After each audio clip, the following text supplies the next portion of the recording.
Hello, everybody. Welcome to CripChat, your weekly podcast for everything disability. Today I have with me Jonathan Shar, Ibby A, Hello. myself, David D, and today we're going to be talking to Damian Griffis about NAIDOC Week and Indigenous disability. How are you today, Damian? Yeah, I'm very well, thanks. It's a real pleasure to be here. Thanks for inviting me. Looking forward to our chat. Okay. Onto you. Please like and share if you got any questions. Onto you, Ibby. Thank you very much for that, David, and welcome once again, Damian, to our series, show for today, where we'll be talking about a NAIDOC week and also its significance. So over to you, Damian. So, Damian, why exactly is NAIDOC and week, and why is it celebrated? That's a great question, Ibby. First thing I'd like to do is just acknowledge country. So acknowledge that I'm joining you all today from a Wobby called Warramai country in Newcastle. It's been a lovely sunny day up here, which is a good change because I know we've been copying a lot of weather in Sydney. But at the First Peoples Disability Network, we also like to acknowledge two of our founding elders, Uncle Lester Bostock, proud Bundjalung man, and Auntie Gail Rankin, a proud Nunanjeri Ghana woman, and thank them for their wisdom. NAIDOC Week is about celebrating the lives and the stories of Australia's First Peoples.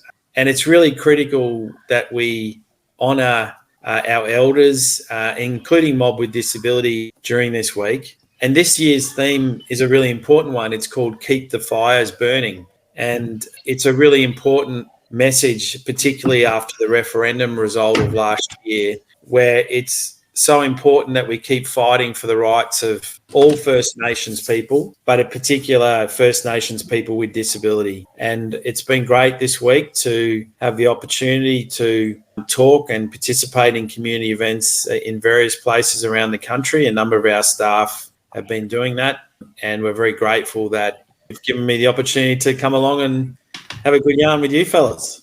So thanks. It's always a pleasure. Nice, Jonathan. Yeah, no, thank you for that, John. And I also want to acknowledge that I'm on Darika land in the Eora Nations. Thank you for that, Damien. So, Damien, what are the themes and objectives of NAIDOC Week? Yeah, so as we were saying, this year's theme is Keep the Fires Burning. So that's in recognition that the struggle for the rights of First Nations people is an ongoing battle, as you fellas would know. We had some progress over the years. We've had some positive developments like the 1967 referendum, for example. We've seen some progress in terms of First Nations people and First Nations people with disability getting better access to education and perhaps even employment opportunities. But the truth still is that Australia still has a very long way to go in recognising the human rights of all First Nations Australians, but also First Nations people with disability. So the objective of NAIDOC Week is always about shining a light, if you like, on the situation of First Nations people with disability, so that the rest of the country can understand. Because we would say most Australians still don't have a good understanding of the history of their own country. And it's good that we're having this NAIDOC Week to celebrate and also learn about the history of this beautiful country. Thank you for that, Damien. How does NAIDOC Week promote the culture and achievements of Indigenous Australians? Yeah, that's another great question, Ibby. So it does that through a range of ways. So throughout the country, there's NAIDOC activities that are going on, have been going on all week, which bring local communities together, particularly with a strong local focus. So in Newcastle here, for example, it's an opportunity for Awabakal and Warramai people to come together and share their stories with a wider community across Newcastle. The same thing's happening all around the country. And that's also about promoting a deeper understanding amongst all Australians about the true history of Australia, which, as we all know, started a lot longer ago than 200 odd years ago with the arrival of Captain Cook. As we all know, the culture of First Nations Australians is dated at least 65,000 years now. So that's a long, deep knowledge of this country, and it's a long, deep cultural knowledge. But we often find too as well that a lot of our friends from other communities come to these NAIDOC celebrations and also share their cultures with us as well. So that's a really critical part of what we're trying to achieve in Australia as well. We're a multicultural society, and everyone has a right to practice their culture and share it with others, and we like to do the same as well. So I guess that helps us understand each other. So true, David. That's it, brother. Yep. Good stuff. Thank you for that, David. When we talk about Indigenous Australians and disability, Damian, what are some unique challenges faced by Indigenous Australians with disabilities? Yeah, that's another great question. These are all great questions, fellas. Well, firstly, there's a much higher rate or prevalence of disability amongst First Nations people. So we have a rate of disability that's at least twice that of the rest of the Australian population. And you could relate that to most disability types. So we have much higher rates of, say, amputation, for example, much higher rates of acquired brain injury, higher rates of vision impairment, for example, higher rates of deafness, all of those things. Often they're related to poor health outcomes as well.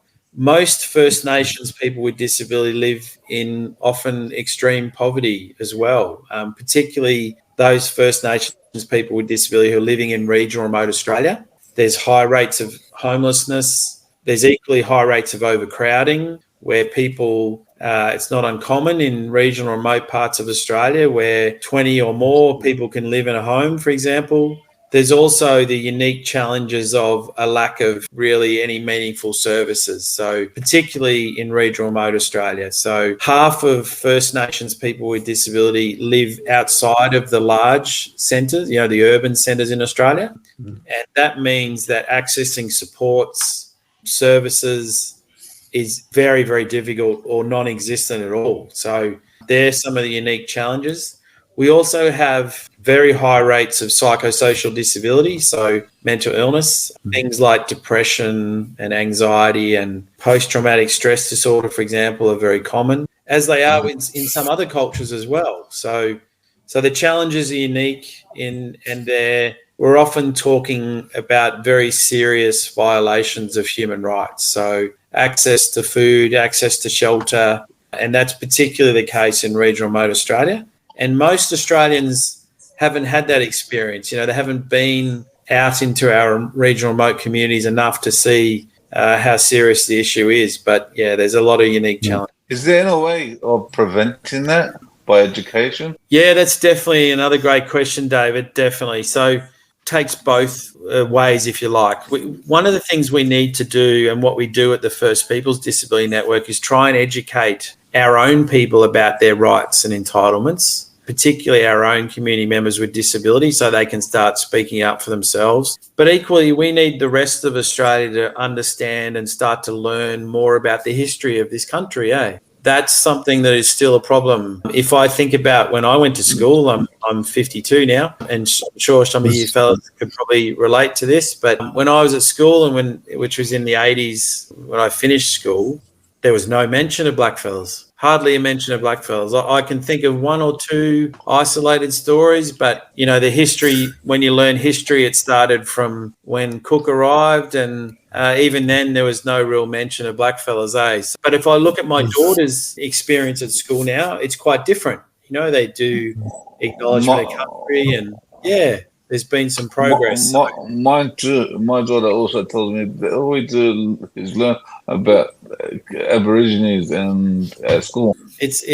I think it's gradually changing for the better, but it's taken a long time, before it's starting to become a bit more mainstream. It's going in the right direction. Yeah, thank you for that. How do cultural perspectives influence the experience of disability within Indigenous communities? Yeah, great question again, Ibby. These are wonderful questions, fellas. I really appreciate them. One of the things that's really important to know that in traditional language, we don't have a comparable word to disability. So we often don't use the language of disability. We tend to talk about disability in an impairment-based way, which is the right way to do it. You know, brother's a bit slower than someone else, cousin doesn't hear too well, uncle doesn't quite understand. They're not said in negative ways. They're just sort of to know so we can support our community members.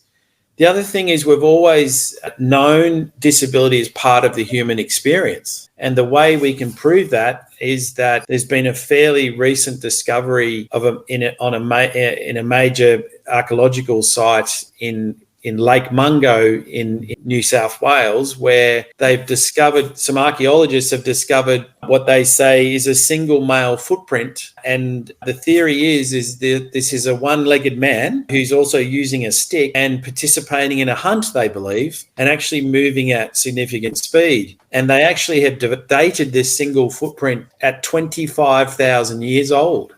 So that shows that we always had a way of including people with disability in what we do. It's also quite common for many of our traditional healers to be blind, for example, or there's evidence now that shows that had forms of sign language in existence for many thousands of years. So we've always known disability as part of being human. So we actually say we've got a lot to offer the rest of Australian society about how to be inclusive.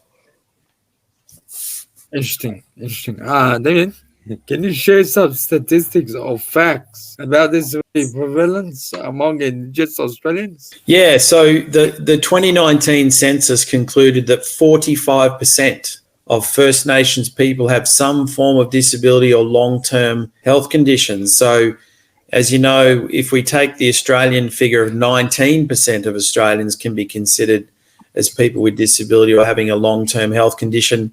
So we double that and a little bit more, and that's where we get the result. It's actually considered a conservative figure, though, because it doesn't include a measure on the prevalence of psychosocial disability. So we would say that things like depression and anxiety, for example, are quite normalised in our community. So it's possible that figure is, in fact, much higher.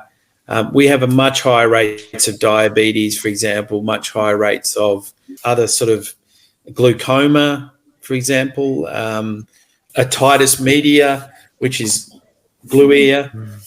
They're much higher rates in our communities, but they're all fairly preventable disabilities, unfortunately. Could that be towards because of diet also and what people eat?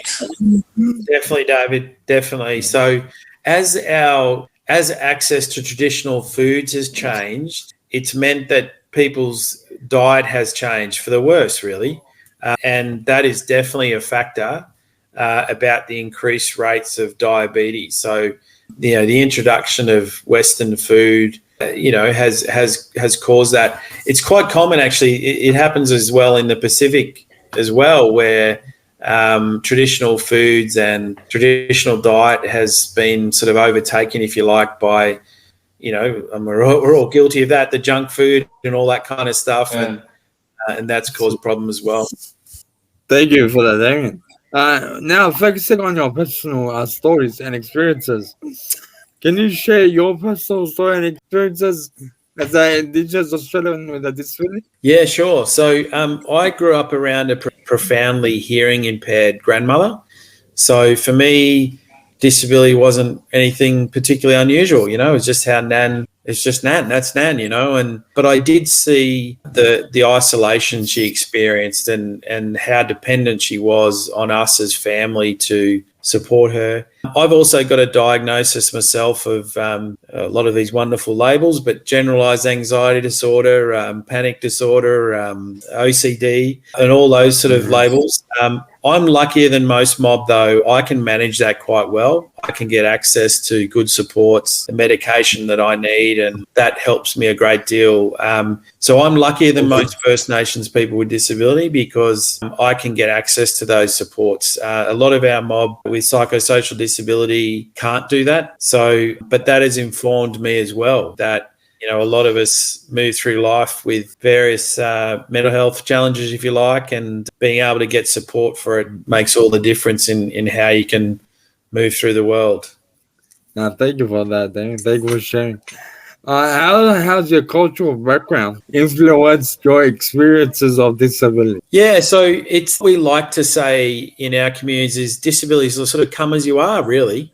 The idea of labeling people is, we would say, a Western construct. And as we all know, I'm sure of us on this podcast, gentlemen, disability's got so many labels, it's unbelievable, isn't it? So, cerebral palsy, acquired brain injury, mental health, psychosocial disability, autism, intellectual disability, the list is endless, isn't it? So, whereas we just move through the world of, well, this is how this person, we don't give them a label. It's just it's just how they are, come as you are. So often what happens in our communities is, generally speaking, mob with disability don't usually experience discrimination in their own community, but once they get outside that community, that's when discrimination starts. I don't know if that's something you fellas can relate to, but it's like when a young Aboriginal kid with disability, when he's at home amongst his community, he's accepted, no issues. When the moment he turns up to school, though, the trouble starts. They start pointing out. They start pointing them out. Yeah, the labels start, and then the discrimination starts, and away you go. So, yeah, we say we've got a culture of inclusion. It's natural to us to be inclusive. Can that be due to actually being educated? Can that be due to education? Yeah, it's just kind of always how things have been, that people are people, and people come in all shapes and sizes and in all sorts of different ways, and that's part of the human experience, and kind of always known that in our old ways and in the old culture. And it's unfortunately not the way society is structured though today, So you've almost got to be, and these are not my thoughts, but you've almost got to be like a productive economic person to be able to be valued. And that's not the way we move through the world. Yeah. And interesting. Thank you, Damian. Well said. What have been some of your significant achievement and contributions? Oh, geez, I don't like talking about myself, brother. So I did win a Australian Human Rights Award 2014. Yeah, but I mean, I prefer to sort of acknowledge the honour I've had of helping to create and grow the First Peoples Disability Network as the national peak organisation over the last 24 years, representing mob with disability. And being a part of that and leading that is hopefully going to be a legacy for mob with disability for a long time to come. Thank you for that. We'll now move on to advocacy and representation and what that's all about. So, Damian, what role do advocacy and representation play in the lives of Indigenous Australians with disabilities? Yeah, great question. Look, everything really, to be honest. So when it comes to advocacy, we do individual advocacy and we also do systemic advocacy. So individual advocacy is obviously where we help individual community members with disability to get an outcome for their disability-related needs. Systemic advocacy is where we do anything from writing submissions to lobbying politicians to talking in the media. All of those things are critical to telling the stories of mob with disability to try and create a more positive life for mob with disability. So the role that advocacy and representation plays is critical. We've got some amazing advocates at FPDN. We've got some brilliant spokespeople who are mob with disability themselves. Nothing more powerful than, as you fellas all know, than people speaking for themselves, and that's what we're always about. Awesome. Keep up the great work that you guys do. And building on that, can you highlight any organizations or individuals who are leading advocacy efforts? Well, you three gentlemen today you fellas are doing amazing work, and what you do is critical. And so you fellas, there's also a number of really good organisations out there that speak up for Australians with disability. People with Disability Australia is a great organisation. National Ethnic Disability Alliance, Women with Disability Australia. They're all really important organisations. And there's a number of very powerful individuals who are great spokespeople. But what you fellas are doing is leading advocacy and leading efforts. So that's why I'm so thrilled to be here. And I think the more people can see this podcast and participate in this podcast, the better, because you fellas are leading the way. It's fantastic. Thank you. Thank you. Thank you very much for that. Thank you. It's much appreciated, and we're very glad, for you to join us. And keep up on the work that we do, advocating for our community. So, in saying that, how can the broader community support these advocacy efforts? Yeah, I think it's about learning about the situation of Australians with disability and including mob with disability. I still think a lot of Australians, and this came out through the Disability Royal Commission, that I don't think a lot of Australians, unless they've got a personal experience around disability, maybe a family member or themselves, really understand the lives of Australians with disability and how serious the human rights for Australians with disability, the lack of human rights, if you like. I think more Australians need to educate themselves, actually, and then become allies and speak up as well about disability rights. That's why I say education is needed in the schools for disability. For sure, yeah. Couldn't agree more, David. I agree completely. You're so right. The lack of, it starts there, doesn't it? Yeah, and it moves on to their parents. Yes, the children learn and they teach their parents. Yes. Beautifully said. I agree. Absolutely. Yeah, thank you for that, David. We're talking now about, the key challenges and barriers. So, Damian, what are some of the challenges and barriers that are faced by Indigenous Australians with disabilities? Yeah, definitely, again, that issue of poverty, material poverty. So, particularly in regional remote Australia, many of our people with disability live in quite extreme poverty. It's comparable to the poverty experienced by people in developing countries, and a lot of Australians would not know that. Homelessness, lack of access to services, poor access to health services, access to appropriate diet, appropriate food. There are some of our communities around Australia, again, most Australians wouldn't realise this, that don't have access to clean water, don't have access to hot water, don't have access to reliable electrical supplies, for example. A lot of Australians wouldn't believe that happens, but it does. It most definitely does. And so we need to recognise that sometimes, but that's not the case for every community, but in regional remote Australia especially, the situation can be very, very serious. Yeah, thanks for pointing that out, Damian. So building on that, how do these issues like access to healthcare, education, and employment affect the community as a whole? Yeah, well, that's if you don't have access to the basics of life, so being access to good quality healthcare, if you don't have an access to an education, unfortunately, there is still a higher number of young First Nations people with disability who don't, access an education in any meaningful way, or certainly don't complete an education. And sadly, there are not many mob with disability who are in employment. So there's still a very long way to go in that sense. Having said that, though, there is progress. There's no doubt there's been progress, but not quick enough. We need to do more.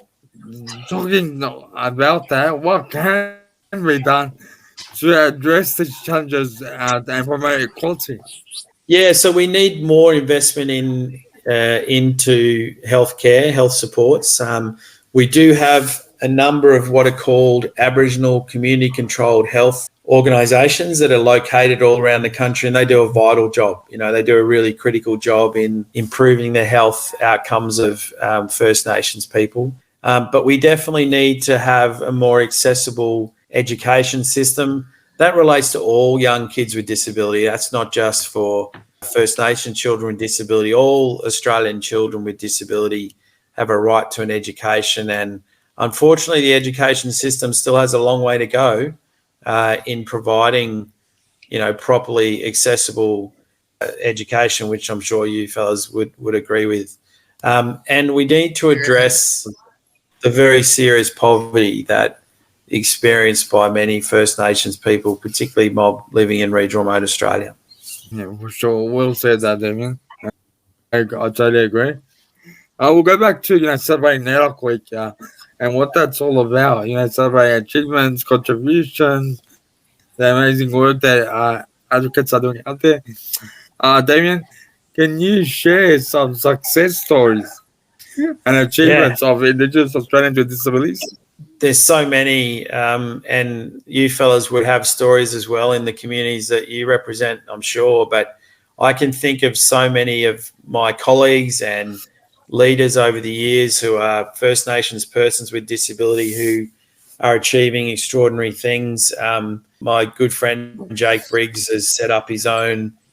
Jake is a Wanneroo fellow who's quadriplegic. He set up his own NDIS business for mob with disability and doing an amazing job. He's brilliant. Every one of our board members who are all First Nations people with disability have achieved extraordinary things, won awards, built organisations, completed tertiary education. There's always so many positive experiences, and we've got some athletes in the Paralympics this year, for example, as well. And there's so many endless stories. We've got another one that's fresh in my mind is Gurumul, who was, our blind musician and songman who was an amazing artist. Unfortunately, he's now passed, but, there's so many stories and so many great achievements. Sorry about that. Thank you for that, Damian. Yeah, I think Jake's been on this podcast before, so it's up to you, Jake, if you're watching this. Damian, how are these individuals making a difference in their communities and beyond? Yeah, they're doing it by showing the way, showing leadership, showing how they can create and lead. They're also strong and powerful spokespeople. And every time they speak with power and passion, they are making a change in their community and hopefully making a change for a better Australia as well. They're all extraordinary individuals, and they're the people we need more of in our society, people that are strong and are here to try and change Australia for the better. Awesome. Sounds good. Then what can we learn from their experiences and contributions? I think we can learn things like how to be inclusive, how to naturally be inclusive. Like I said earlier, we are a naturally inclusive people. First Nations Australians, Aboriginal and Torres Strait Islander people are naturally inclusive, and we have to share that with the rest of Australia so that Australia can be better at inclusion. That's always been the blackfella way. And I think if more Australians can learn about, the black history of Australia, they'll learn and come to realise that it's a beautiful culture that is endearing and values and understands people. And I think that's probably the thing that would be the greatest learning for the rest of Australia, I think. Yeah, well said, Damian. Thank you for that. We'll now move on to the role of culture and community. So, Damian, how does Indigenous culture play a role in supporting people with disability? Yeah, that's a great question, Ibby. In traditional culture, we have men's business and women's business. You've probably heard of those phrases before, I imagine. And Indigenous culture is really critical in understanding, the role that men and women play in supporting community members with disability. In more traditional communities, the role of who provides support is really clearly defined. Certain people can have relationships with others and not others, for that matter. In communities where that's less traditional, for want of a better term, then it tends to be done a little bit more differently. But whatever the way things are done, it's always about respecting culture. But again, being a culture of inclusion, the idea of someone being different or lesser of a person because they have a disability just doesn't exist in our communities. And I think that's what we're most proud of and what we want to share with the rest of Australia, that idea that, you come as you are. We all come as we are. And whatever way that is who we are. So. Thank you for that, Damian. Building on what you said, what are some traditional practices or community initiatives that support disability inclusion? Yeah, so like I said earlier, it's quite common for traditional healers or even, people that have knowledge of medicine, for example, in communities, quite common for them to be blind people. That's not unheard of, very, very common. The traditional practices of traditional sign languages that go back many thousands of years are all ways that people with disability were included. And also that idea of, which I mentioned with Mungo Man, of creating supports for people so that it could participate in community life. So the idea of, something dated 25,000 years ago where a person had a stick and they were able to participate in a hunt even though they had one leg is a perfect example of some of the traditional things that have been done in the past. And also some of the famous, more contemporary sort of heroes, if you like, in Indigenous rights. There's a lot of evidence to show that Windrain, for example, who was a guerrilla, or Pemulwuy as well, Pemulwuy, who was a warrior in the Hawkesbury River region and was very effective in some of his tactics when the English were trying to settle the area. There's a lot of evidence that suggests that he, in fact, may have had a disability. He actually was wounded quite significantly, but still was very much a leader in his community and seen as a warrior and a strong person. So, yeah, traditional practice has been a critical part of disability inclusion. Interesting. Thank you for that. Thank you for that, Damian. Moving on, how can we bridge cultural understanding and promote inclusion? That's a great question, Ibby. These questions today have been wonderful. I really appreciate the thought that's gone into them, gentlemen. But yeah, I mean, I think that's a question, isn't it, for Australia? Like, how can we all come together as Australians and understand each other, eh? And it's really important that Australians understand First Nations culture, the oldest living, surviving culture on Earth. I mean, if we stop and think about that for a moment, that's an extraordinary thing, eh? That's a really positive and powerful thing. But also I need to understand other people's cultures as well. That's a natural part of inclusion. I need to understand the culture of Chinese Australians. I need to understand the culture of Lebanese friends, my Muslim friends, my Jewish friends, whatever. We've all got to come together and learn and sit with each other, and that's how you get to know one another, eh? And I guess learning and accepting each other is a good thing.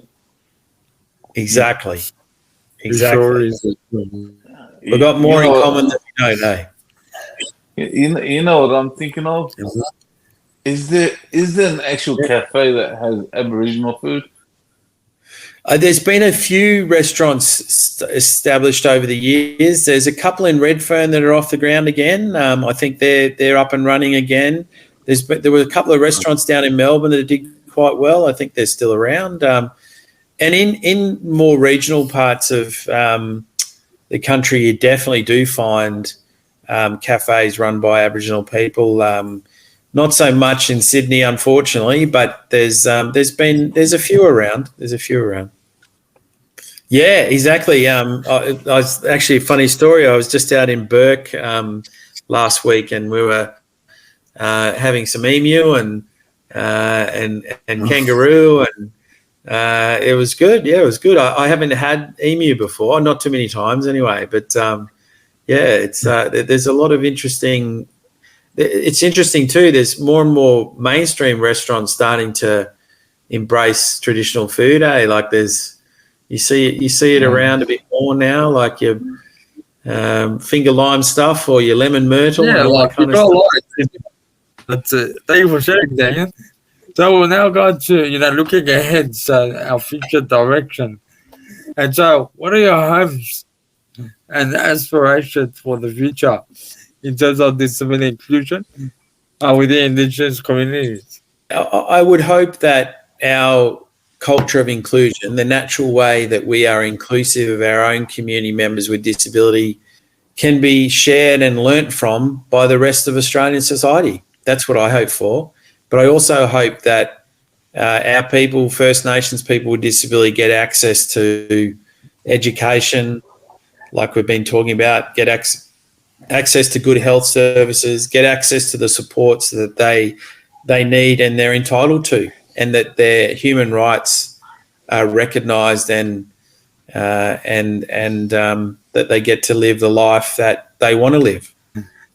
How can NAIDOC Week continue to support and highlight the experiences of Indigenous Australians with disabilities? Yeah, I think the challenge for NAIDOC Week going forward is that mob with disability have focus on them every year. This year's theme of Keep the Fire Burning is it needs to be inclusive of mob with disability, and every NAIDOC year needs to have a strong focus on mob with disability, and we need to be able to share those experiences even beyond NAIDOC Week, So NAIDOC Week's really important, but every week should be a NAIDOC Week, Yeah, why not? Yeah. Why not? Sounds good. Now, thank you for that, Damian. And finally, what actions can listeners take to support these efforts year round? So I think, like we've been talking about, gentlemen, is educating yourself about the history of the First Nations history of the area you live in is really good. That's a good start for people to do. Keep an eye on our website so you can see some of the issues that we're advocating for and show you support through social media and other ways. We're always happy to get donations. If people want to do that, that's also a really practical thing as well. But I think educating yourself about the situation for mob with disability is really, really critical. Yeah, cool. Thank you for the Damian. It's very important that we as a multicultural community come together, learn about different cultures that are out there, connect with people, hear their stories, hear their experiences. They're very rich. Speaking of that, thank you, Damian, for joining us today and sharing your rich experience and knowledge and talking about NAIDOC Week and what that's all about. Thank you very much, Damian. Jonathan, thank you. Do you have anything you want to add? Just thank you very much, Ibby. Thank you, David. Thank you, Jonathan. It's been a real pleasure, gentlemen, and really enjoyed the conversation. It's brilliant. If we ever need to get you back on, or you want us to talk about anything else about disability, let us know, and we'll gladly happy to have you back on. We'd love to do that, David. Good on you. Appreciate it, Ibby and Jonathan. Thank you, David. It's been great. It's been a pleasure to have you on the show, Damian, and we look forward to connect with you in the future to talk more about NAIDOC Week and what that's all about. So thank you very much, Damian. Thank you, John. Thank you, David. Do you want to end it, David? You've been watching CripChat, your weekly podcast for everything disability. Tune in next week for more. Goodbye for now. Goodbye.